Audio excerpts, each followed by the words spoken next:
Hello and welcome to How to Do Shit with Eric. Today I am going to bake off some of my family's favorite Christmas cookies, Rosemary Butter Cookies. Google it, it's a Martha Stewart recipe. I'm not trying to steal her crap, but it's the best. I love them. Number one, it's simple. Number two, you make it as like a freezer log and you put it in the freezer and then later you cut it up and bake it. Now, I'm oversimplifying.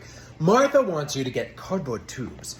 And make sure you slice the cardboard tube and roll the cardboard tube so it's a perfect freaking cylinder. Ain't nobody got time for that. I do, however, use parchment.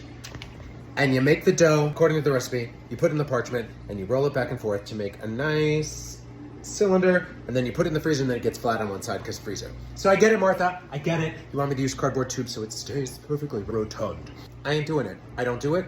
Do we really need this? I don't think so. Anyway, here's the point. In the freezer, you get a sensible log. There we go.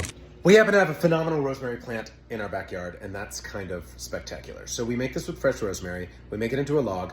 One batch of dough makes 2 logs for my freezer. Then you pull it out of the freezer, showing here, bloop. Brush it with egg wash, that's the gig. It says it on the recipe, brush, brush, brushity, brush, brush. And then I take white sanding sugar, you want the big coarse grounds, and I pour it into my little sensible Tupperware there. Don't mind the remnants of my kids' breakfast, whatever.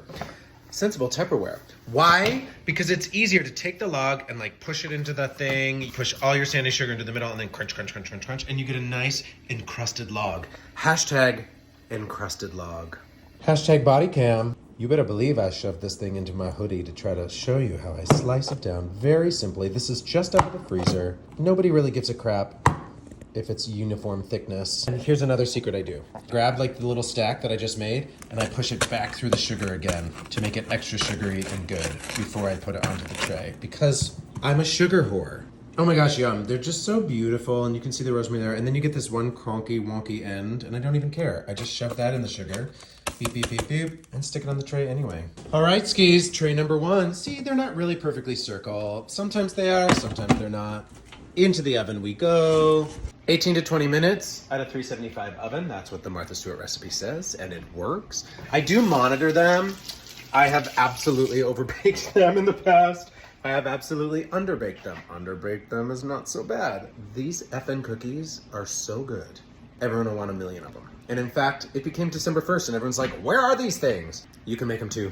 They're a family favorite. They're sure to please. They are delicious. They're a great little gift to bring with you to a Christmas party or whatever. And just the fact that they can just like be in the freezer, just waiting. Yes, I have a lot of ice cream. Don't you judge me, as my friend Claycy Miller would say. It is such an easy cookie to make. 4 easies. And I wish we had smell-o-vision right now because this is just the yummiest, most holiday smell. I will tell you a secret. One postscript, if you will. Once we started making these, rosemary just always signifies Christmas to us. So did we ruin the herb, as Martha would say? I don't know. Make your own choices. Merry Christmas, make some cookies, everyone will be happy. Oh my God, that's so good.